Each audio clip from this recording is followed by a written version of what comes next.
Om पार्थाय प्रतिबोधिताम्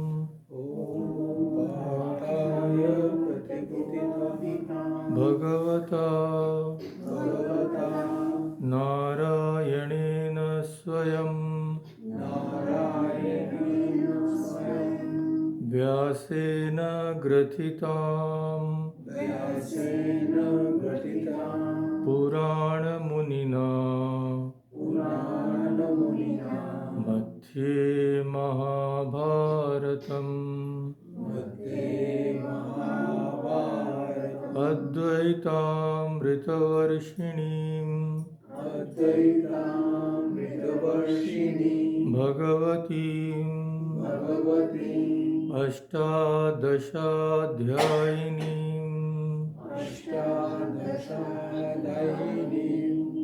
Amb त्वामनुसन्दधामि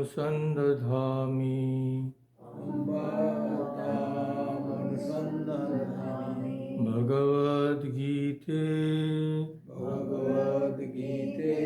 भवद्वेषिणी।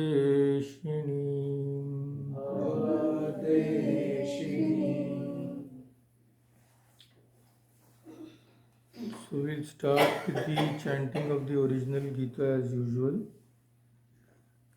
You know we are doing the second chapter. Today we will discuss the 13th verse. So we can chant from verse number 6. 6 to 12 we can chant.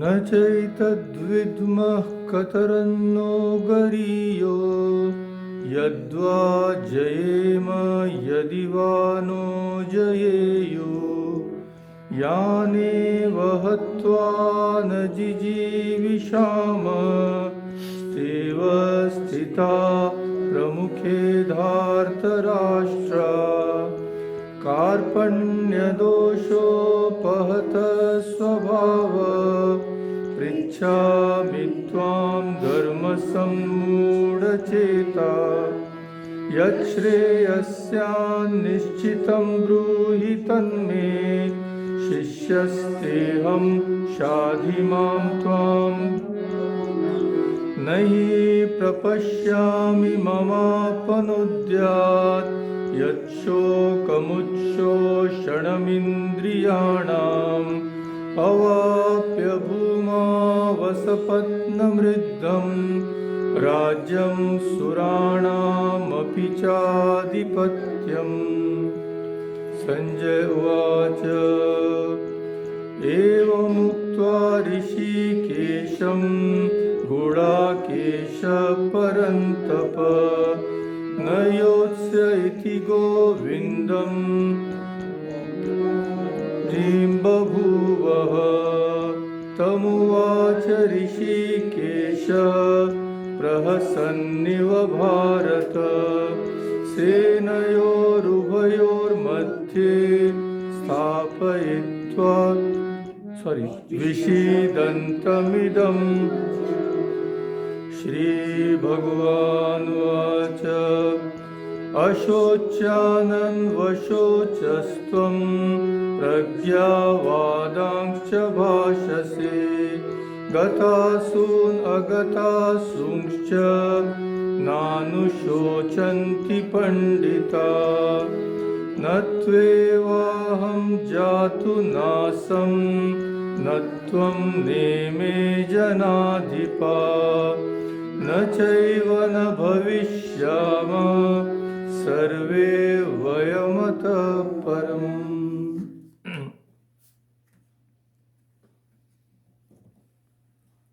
So we have discussed till the 12th verse. When Arjuna says that even after surrendering to God, he says, finally, I will not fight. Na yotsi, I will not fight. Whatever happens. Then Sri Krishna starts his teaching. We know that first he says, you are grieving, but you are grieving for those who are not to be grieved for. Ashocha, they are not to be grieved for. But still, pragya vadangsha bhashase. Pragya means knowledge. Vada speech. So you are speaking big words of knowledge. Those who are pandita, those who are wise men, they don't grieve for either those who are still living or those who have gone. Living he does not use, the word he uses departed. So they are two things, they are separate things. We say a person is dead. Dead is a different connotation. But when you say he has just gone, means still there. So the words which are used are very significant. Gatasun, agatasunuscha. Those who are still here and those who have gone. Why you should not grieve? We have seen that Krishna says, because you can either grieve for what is real or for what is not real. For what is real, there is no sense in grieving at all because that is always there. And for the unreal, if you grieve, it is not a sign of intelligence because the nature of the unreal is, by its very nature, it won't stay. So why grieve for the something which has to happen? Then, natvevaham jatunasam natvam neme janadipa. Then he says, it is not that you are thinking when these people will die, they will cease to exist.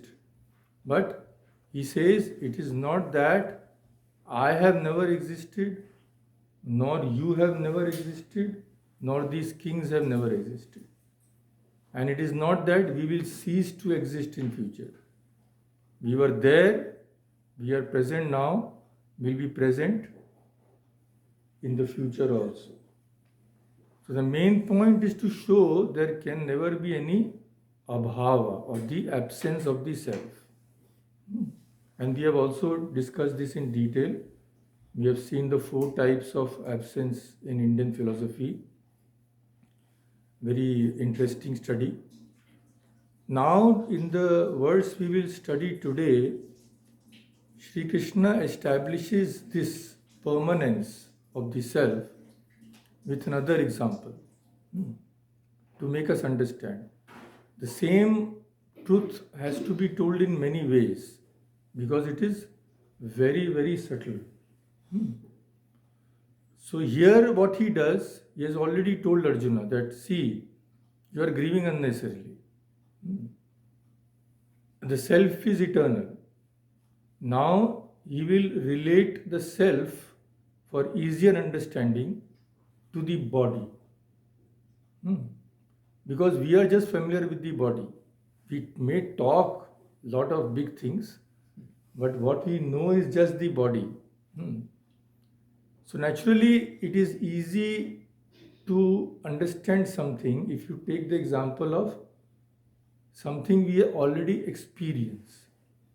So in Sanskrit, there is the example of Arundhati Nyaya. Arundhati is a very small star, practically invisible. So they say, how do you show that star to someone? If you straight away say this is Arundhati, you won't be able to see.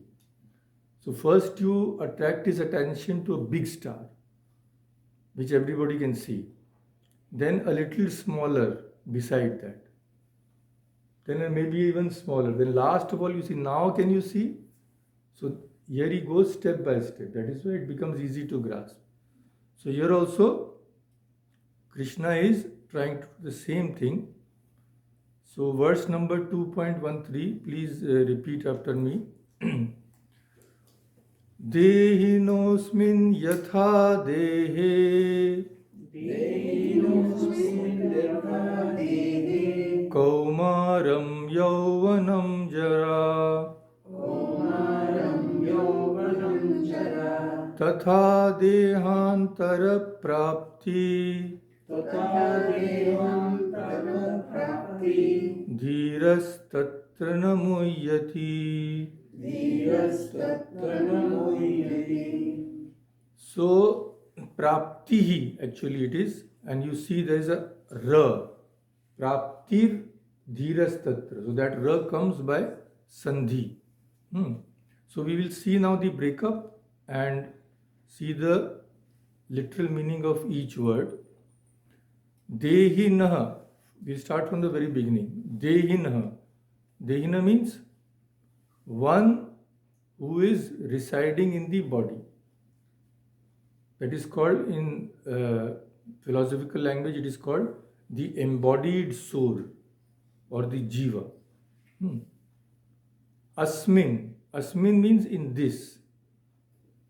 Yatha, as. Yatha tatha. So, dehe. Dehe means deha, you know. Deha means body. A comes from a declension, Saptami Vibhakti. So, in this body, deha becomes dehe. So, see how the language is succinct, means it is, you have to use in English, if you say in this body, Sanskrit will say just dehe. But because of that, it becomes difficult also. So, Kaumaram, Kumara, child. Kaumaram, childhood. Kaumaram means Kumarayanti, Khelayanti iti Kumara. So, those who play with toys, they are called Kumaras. They are children. So, every word, see how it is defined, very beautiful. Yauvanam, youth. Jara, Jara is old age. Jara, Vyadhi, Dukkha, Doshanudarshanam. Those who see faults in old age, death, they alone can aspire after freedom. Tatha, so. So we have seen Yatha Tatha. Yatha means as, Tatha means so, therefore. Therefore, not therefore actually. Like this, so. Like Yatha Tatha, as, so. Dehantara Prapti. Dehantara Prapti means Deha plus Antara Prapti. So, obtainment of another body. We'll connect it all.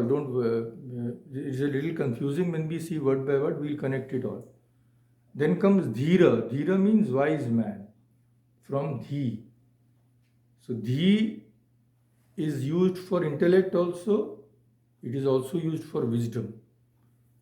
So, Dhira means a wise man. Tatra, there. Again, tad yatha tatha yatra tatra. So, tatra means there. Na, not. Muhyati, bewildered. So, dhira, tatra, in that, na, not bewildered. That is the thing. So, first we'll read the general translation. Now, here, just for your knowledge, there are some words which don't change in Sanskrit. They are called indeclinables. By God's grace, they always remain the same. So you don't have to memorize. So all this yatha, tatha, tatra, na. So all these are indeclinable. They will always remain same. But other things change. Nouns change, adjectives change. So translation, what will be of this verse? See, he is relating to the body. He says, as our boyhood, youth, and old age to an embodied being, one who is residing in a body, similar is the acquisition of another body. So he is telling both are same. Changes experienced in this body and going to another body. So, because both are changes, the enlightened person does not get deluded. It will look confusing, but don't worry, we will go into detail. It will be very interesting, but yes, at the end I will give you a little headache also. So Arjuna is grieving why? Now why is Krishna telling like this? Let's go to the main reason, then we'll understand why is he speaking like this. See, Arjuna is grieving, the main reason is because he thinks that when he fights, he will fight to kill. Naturally, it is kill or be killed. Simple. And he will kill his relatives because he knows he is very good, best warrior in the world. And that will be the end of his relatives. That is the problem. People are afraid to die. Why? Because they think by death their very existence will end, finish. That is the main thing. And Arjuna is thinking this way for his relative also. Then they will all be gone forever. But here Sri Krishna tells him, no, Arjuna, you are thinking death to be the end. But death is just a change. So we are not destroyed when we die. We just change. What do we change? We change our bodies. You are living in one body, we just go to another body. So this is the kind of change. And we have to understand this through a comparison. Why a comparison is needed? According to the scriptures, we have experienced death millions of times. Millions of times. Experienced death means what? We have just left one body and gone into another body. So suppose we had remembered all those births. We had remembered that when the time of death came, we just came out of a body, remained somewhere, either in heaven or hell, God knows. Then we assumed another body. So if you had remembered that, then this kind of comparison would not have been necessary. But problem is we don't remember our past existence. So Krishna needs to show, since we don't have that memory, we can understand this change only if we compare it with something we also experience and we remember. And what is that change? The change in our body. That we all remember. Absolutely newborn baby we don't remember when we were that, but we remember that we were young. We used to play with toys. Some memory we have. Then we remember when we were young, youth. And we are experiencing old age. So all these come within our experience. So Krishna tells, are you not experiencing changes in your body? Are you crying over them? Same thing is there when you die. It is also a change, but it is a bigger change. And that which you don't remember. You have had this change millions of times, but you don't remember. So here in this verse, two words are most important. What? Deha, body, and Dehi, one who is in the body. So the very fact that there are two words used, this means they are two different entities. Otherwise, why will you say? If you say Ram plus Sham, Ram and Sham both, means what? Ram and Sham are different, no? So here when he says Deha and Dehi, means the body is different and one who resides in the body is different. So Sanskrit, wonderful, every word is from a root and the root gives the idea of the word. So Dihi Upachaye. Again, just for your information, Dihi is the root. And the meaning is Upachaye. Now again, this Ye, which comes like Dehe, Ye, word is Deha, it becomes Dehe. Here also, Upachaye, that means in the sense of upachaya. What is the root dihi? In the sense of upachaya. Upachaya means what? Upachaya in Sanskrit means accumulation, growth. So how see they are connected? Deha means which is built up or accumulated. Hmm. When we were young, the tiny bodies. Then we begin to eat. We begin to accumulate energy, all these things, fat, etc., etc. So body began to grow. Hmm. So it is said, Annena hi deha upachiyate. Annena, by food, indeed, the body grows. So deha body, our bodies is nothing but an aggregate. So many things are there. Nails, fingers, hands, all these things. It is a accumulation of all these things. It is a heap. So it is a collection. Collection of what? All these things. Flesh, marrow, bones, skin, blood. So it is just a pile. But people take pride in this pile. They say, I am a very wealthy man. I am a greatly intelligent man. I am a leader. So what is that I they are referring to? This I they are referring to is the body, which is just a corpse. It has no life. It cannot endure. And moreover, it is very fragile. It can break to pieces very easily. Anything happens, go to the hospital, get a plaster. So it is if you want to understand by comparison, they say that someone has no house. So many people here live in what they are called trailers, no? So trailers. So some people live there, sleep there, travel there. So what securities does such a person have?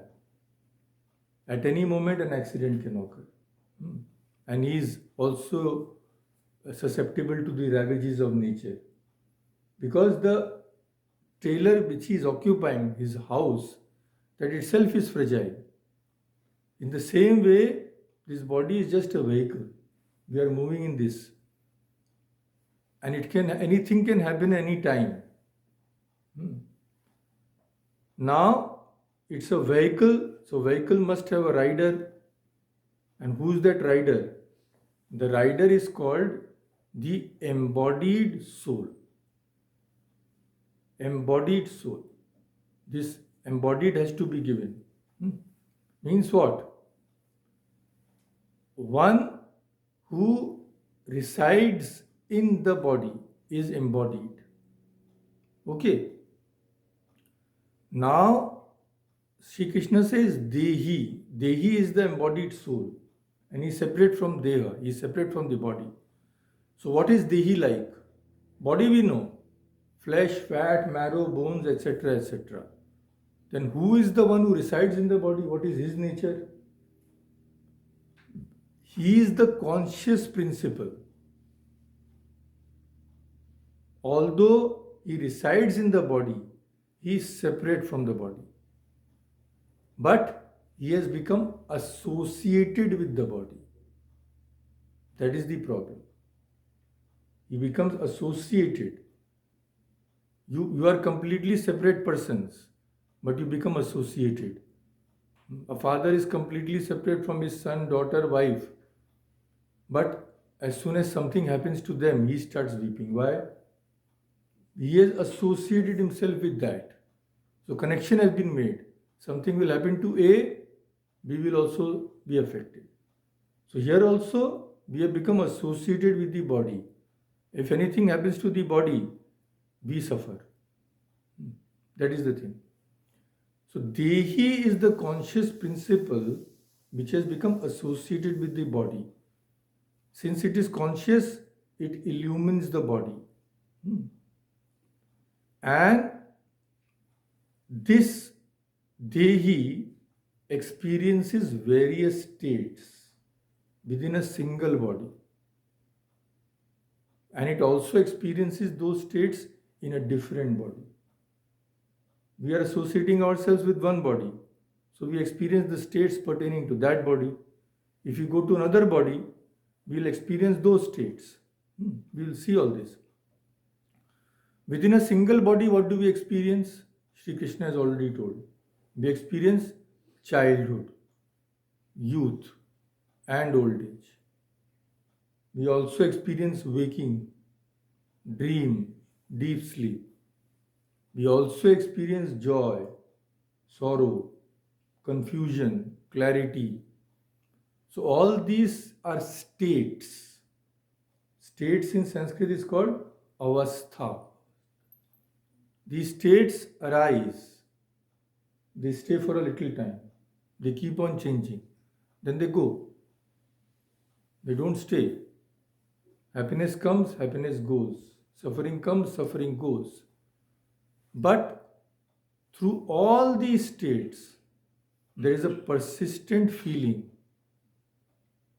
We say, I was a child, I was a youth, I was happy, I was sorrowful, I was sleeping. This means what? I am the one who experienced all these changing states. So, this persistence cannot belong to the states themselves because the states don't last. So, we are saying, I was this, I was that, means I am neither this nor that. That is why I can say, no, I was this, I was that. The I is same, the states change. And it is also very interesting to see that if this I was not separate, if we were not actually separate from our happiness, misery, all the experiences, then what we call memory would not be possible. To retain impressions of the changing states, to weave them into a continuous thread, it is only possible because my self is immutable. Otherwise, memory, smriti, cannot be there. Memory can only be there if there is an unchanging principle. We think memory is just storing data like in a computer memory, there is a data stored. Data is stored, but memory is much more than that. Memory involves, suppose, recognition. I saw a person today, I am seeing tomorrow, I recognize. Then ownership. I own this, I own that. And continuity. All these are involved in memory. So, to remember something, what is actually remembrance? If I say I remember something, it is just a way of telling I experienced this before. Is it not? So, this I cannot be the body because the body has changed, but the I has not changed. It cannot be the mind. My mind was happy yesterday, it is sorrowful tomorrow. That is also changing. It cannot be a momentary state because states keep changing. So, if a knower changed with each experience, who is there to connect the past and present experience? If I have changed within the last hour, so how can I connect what I felt then and what I am feeling now? Who will connect? I myself am changing, so who is there to connect? So memory requires a stable witness that remains the same while experiences change. And that stable witness, which never changes, is the self. So this very self gives meaning to all these events which are occurring in our life. Very simple example. In the earlier days, or now also, of course, when you watch television or something, So in earlier days, there used to be huge rolls hmm, of films in cinemas. So the rolls would contain all these small, each movement would be, do you remember that? So that it would be revolving. And on the screen, you will see a continuous picture. Suppose a man is walking, there would be maybe 20 such photographs. So in cinemas, those moving images are projected in rapid succession. If we look at each frame in isolation, the film will appear meaningless. But when these frames are projected upon a steady screen, they form a coherent image, coherent motion.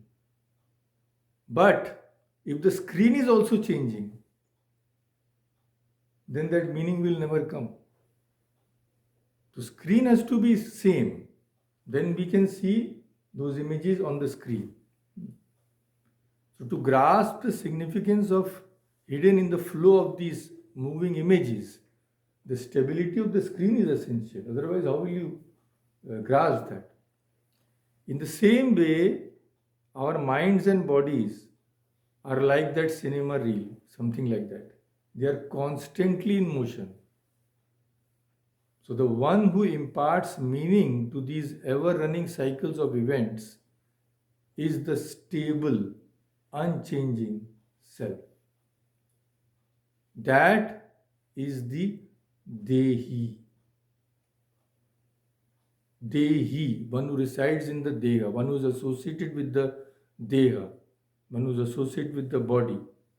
So it is this Dehi that enables the perception of unity amidst diversity. Everything is changing. Still, we feel that something is there within us which never changes. Same I had woken up yesterday, same I had woken up today, same I has gone somewhere else, in a body, of course. So when we think about it, it will become still clearer. Now, what is Krishna telling?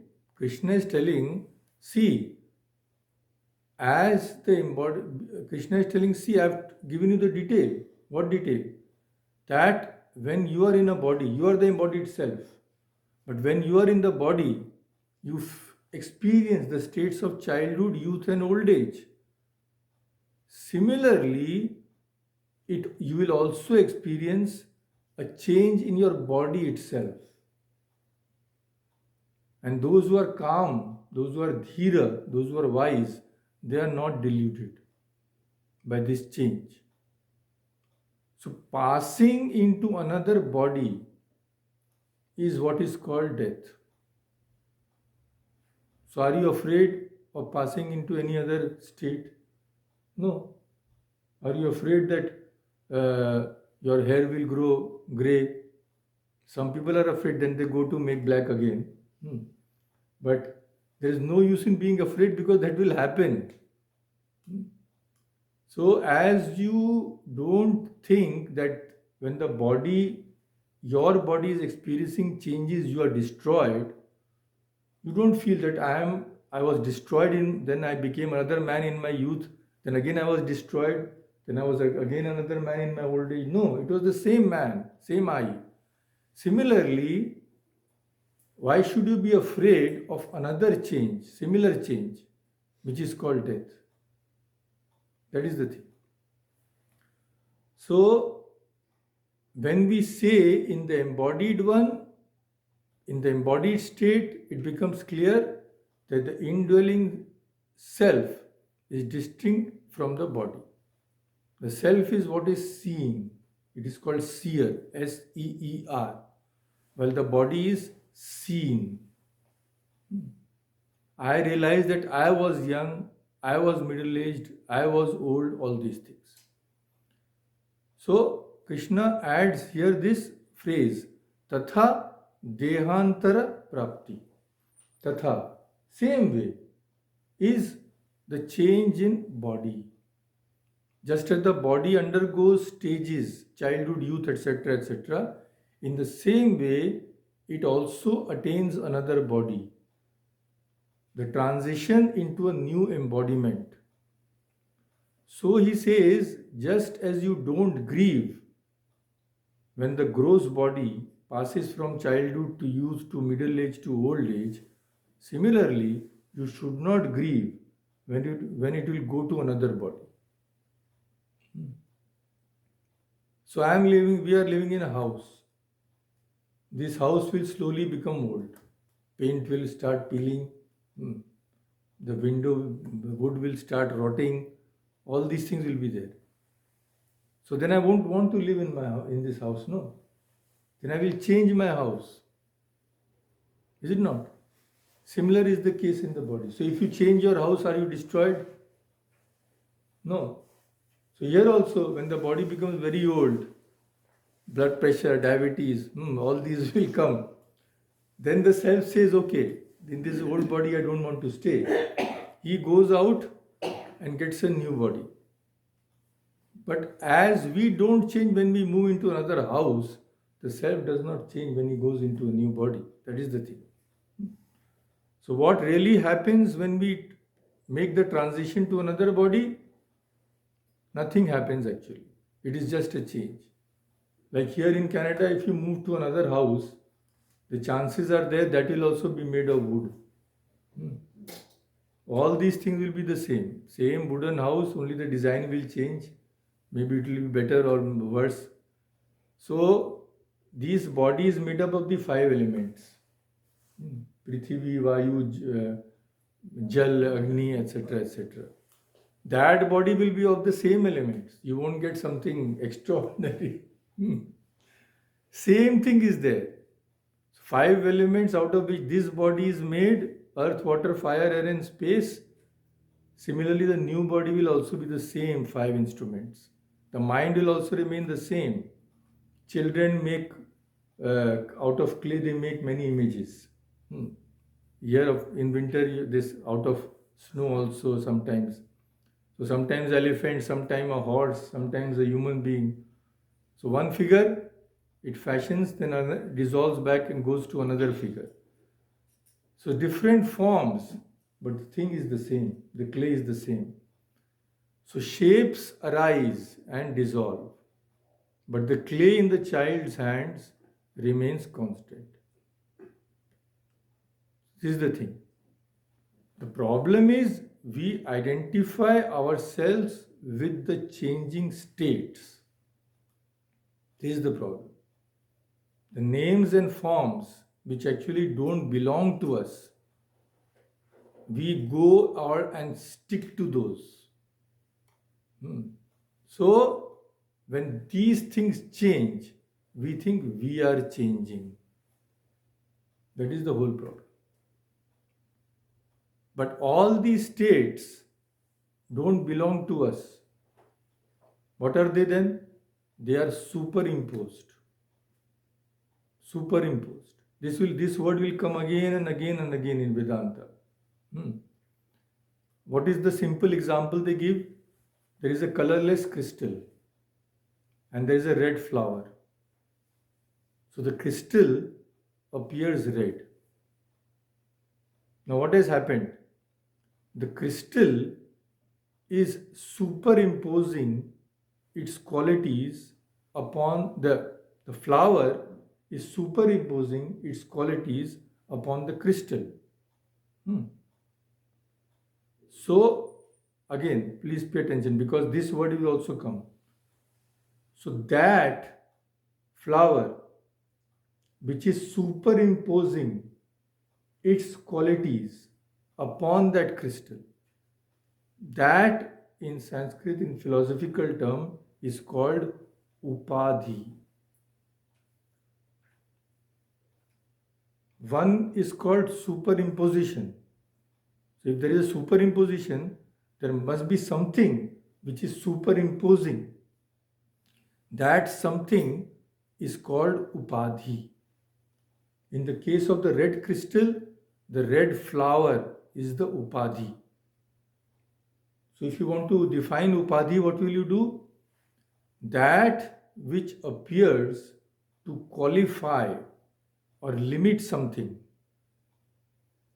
without actually changing its essential nature is called upadhi. So crystal was colorless, nothing to limit it. Then that red color came. So red, why is it called limiting factor? Because red is not blue, red is not green, red is red only. So something has come which is apparently limiting the crystal. Apparently, why? Actually, nothing has happened to the crystal. It is the same, but it has become associated with the red color. So that is that which superimposes one's own qualities upon something is called upadhi. In English, it is translated as limiting adjunct because it is as it were limiting it. So, name and form are upadhis. They limit us. Now we are in this limited by this body. We are prisoners in the body we occupy. We cannot fly out whenever we like. So, but this body is a upadhi means it has been superimposed. And upadhi does not actually change the thing. So here also, actually there is no change. But because of the upadhi, we have become limited. So Krishna says to Arjuna, why are you identifying yourself and those kings with their forms? Forms will come and go. Even if they don't die in the battle, they are sure to die one day. Because that body will become old. They will seek a new body. But the self will endure. So, the whole thing is here to show that although we don't change, we think we are changing. And that is called being deluded. You don't change, but you think you are changing. What more can be height of delusion? All of us are deluded. But there are very few, some, who are not deluded. They are called dhira in this verse. So he says, Arjuna, those, you are deluded, Arjuna, Krishna seems to say, because you think when the bodies will die, they will die. But there are some who are not deluded. In the midst of these names and forms which are already always changing, still they see that there is a distinction between one who resides in the body and the body itself, between the real and the unreal. So dhira tatra. Tatra means regarding this matter, regarding the body, regarding the embodied soul dying and taking birth. In this matter, the dhira is not deluded, means he has no doubt. He sees clearly. Sri Ramakrishna's nephew Akshay died. So Sri Ramakrishna told that I saw him coming out of the body. And when his great devotee Balram Bose died, when he was about to pass away, his wife was terribly sorrowful. No, they were all weeping. Then she saw Sri Ramakrishna come. He took Balram, who went out of his body, and Sri Ramakrishna put him in a chariot, and with him he went away. She actually saw. Then her grief became much less because she saw death is nothing but a change. So people have this experience. So such a person, dhira, is never deluded. So this we should not think that dhira never sorrows at all. They also sorrow. They are also sad when somebody goes away. When Yogananda ji passed away, Swami ji was there. Swami ji was very angry with Thakur. But that grief does not break them because they realize actually nothing has actually been destroyed. So, what matters actually? The one who is in the house or the house? What is more important? The person who is in the house. No? So, here also, the indweller is more important, and that will never be destroyed. The body is always changing, body is always being destroyed. So Dhira, he sees this absolutely stark reality for him. So regarding these matters, what matters? What is the body? Who is the indweller? What is subject to change? What is changeless? What is impermanent? What is eternal? What is unreal? Regarding these matters, he is never deluded. He knows with unwavering clarity that the body and the one who resides in the body are entirely distinct. So also, Krishna says, Arjuna, you have become deluded because you are overwhelmed by imagining you have lost the sense of distinction between the body and the soul. So you should also become a dhira. He is telling all humanity, he is telling us that we should become dhiras so that we can realize the self and realize it as distinct from the body. So this is the meaning in detail. And as I had promised, the time is come for giving you a little headache, which I love to do. So now here see one interesting thing is there. We don't know Sanskrit, but we will see. Dehi Naha, the Lord uses the singular form. That is a singular form. But previously we have chanted the verse Ashochanan Gatasun Agatasun. Actually, those words are plural. You are grieving for those who shouldn't be grieved for. Gata soon, those from whom life has departed. But here he is using singular form. Dehina, the embodied one. Dhiras tatra muyati. Dhira is not deluded by one who is embodied. So singular person. And before he has used the plural. So why? So the use of the plural is meant to convey that when we are speaking of the object of grief, who is the object of grief here? Object of grief means one who is grieving. So you may be grieving, I may not be grieving, Mr. X may be grieving, Mr. Y may not be grieving. So object of grief changes. It can pertain to only one person. Because when I grieve, the whole world will not grieve.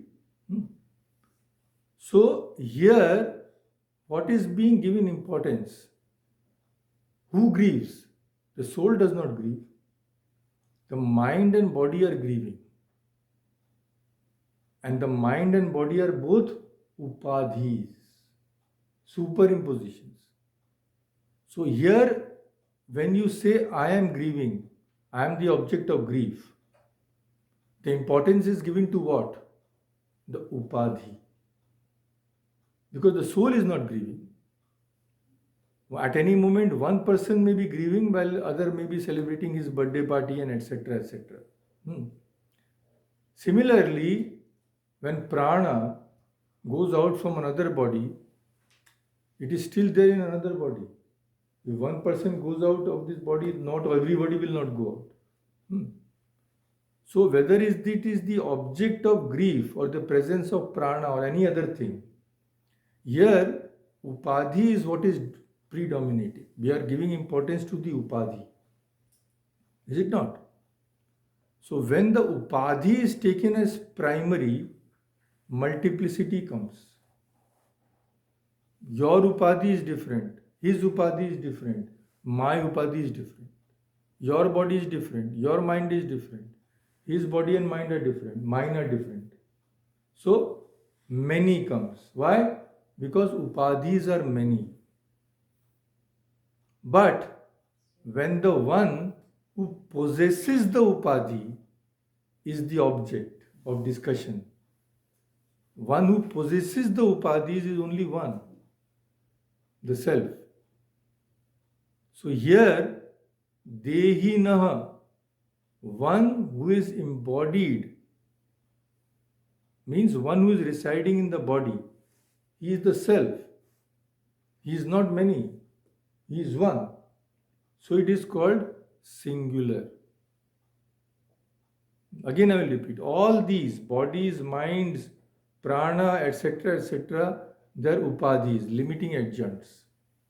Grief does not arise in the Atman, it arises in the upadhis only. So, many bodies, many grief situations. Many bodies, many prana situations. Some are living, some are dead. So, God uses the plural. Here, you grieve for many embodied beings. Some are dead, some are alive. Classical example in Vedanta, there is one sun, but there are 1,000 pots with water. So the sun is reflected in all those pots. Something happens to one reflection, the other reflection is there. Those are all because of upadhis. The pots are upadhis. Why? They are as it were limiting the sun. You see the whole sun in the reflection, but actually has the sun come there? No. But the sun is one. So here also body, mind, prana, they are all upadhis. But the Atman is one. So when you point out to the real sun, what will you say? Many suns? One. But when you point out to the reflections, you will say many reflections. So here also, he says Gata Sum, those who are living, those who are dead. Means there are many. Many are living, many are dead. But when he is telling the one who resides in the body, that is only one. That is the Atman. So, Krishna is actually doing what? He is withdrawing the attention of Arjuna from the upadhis and directing it to one who possesses the upadhi. That's why there is this change between the singular and plural. So this is the thing. So what is the implication for Arjuna? Arjuna is grieving because he is seeing many bodies with many relationships. Mother, father, sons, daughters, brother, etc., and many possible deaths. So Krishna shifts his attention from many people are dying to there is one embodied soul that never dies. And when the actual realization of this self occurs, then only a person becomes dhira. And to illustrate this settlement, another example. So suppose a person can see, but he cannot hear. His hearing is defective, suppose. So what will you say for a person? If you are pointing to the upadhis, what will you say? He is a seer because he can see, but he is not a hearer. So here, the seer, the role of the seer depends upon the limiting adjunct, the eye. If the eye is working properly, he is the seer. He is not the hearer. The hearer is depending upon the limiting adjunct, ear. If the ear is not properly working, he is not a hearer. These organs are also upadhis. So you can say he is a seer, but he is not a hearer. But when you point out to that entity, what will you say? The same who is a seer is not the hearer. Same way of telling two different things. One you can say he is the seer but not the hearer, because you are giving importance to the upadhis, the organ of vision, organ of hearing. But if you want to shift the attention to the person, you will say that person who is a seer is not a hearer. It's the same thing of giving importance to either the upadhis or the self. That is the thing.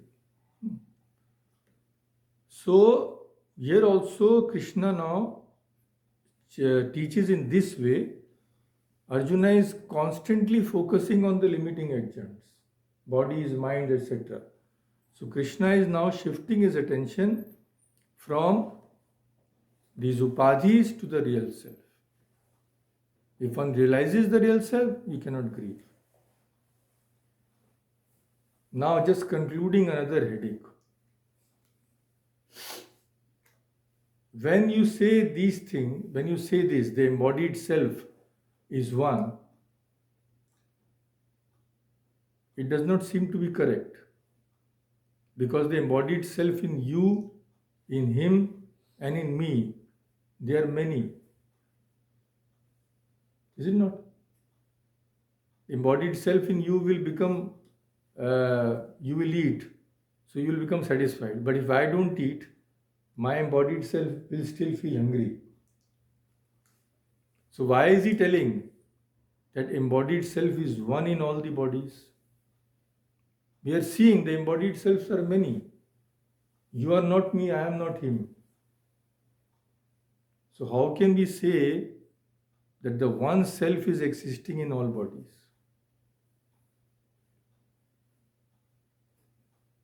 What will be the answer? The answer is, here by Krishna, by embodied self, Krishna does not mean the individual jivas. Individual jivas are many. Tom, Harry, Dick, all these are different.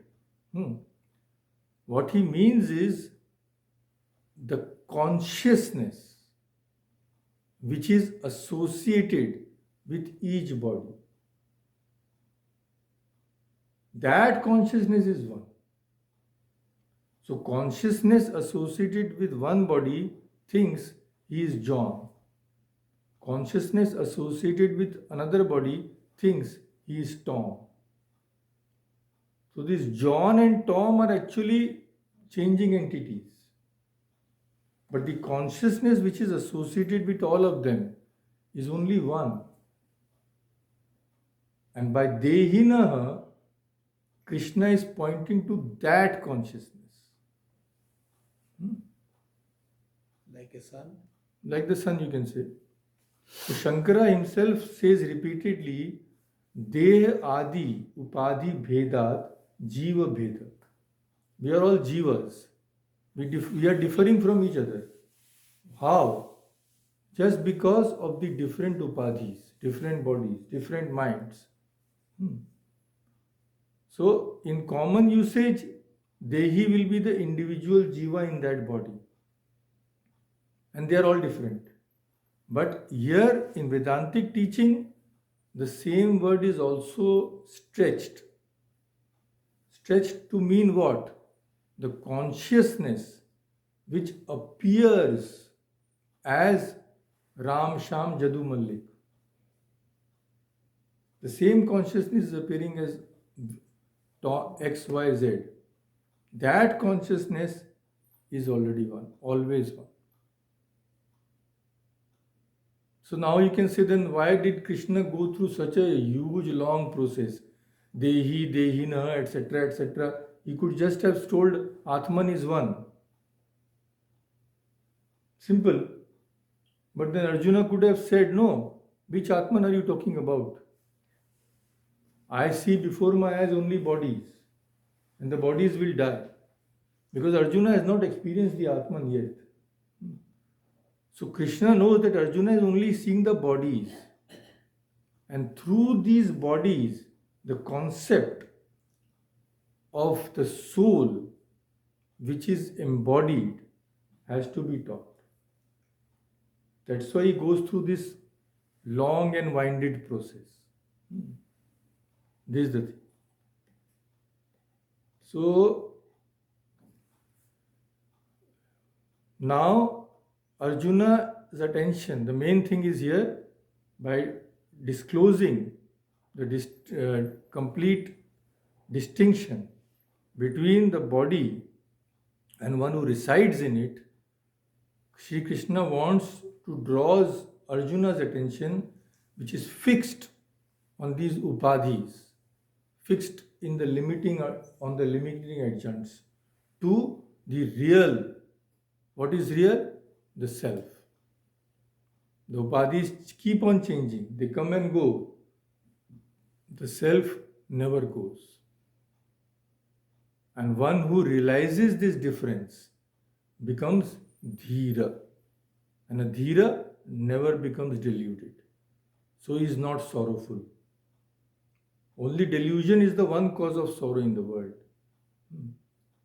So, in conclusion, when he says the wise are not deluded, O Arjuna, means what? Arjuna, you also become wise. Give up this false vision of yours. So, of course, through Arjuna, he is telling all of us. So, let us stop here. Om Shanti Shanti.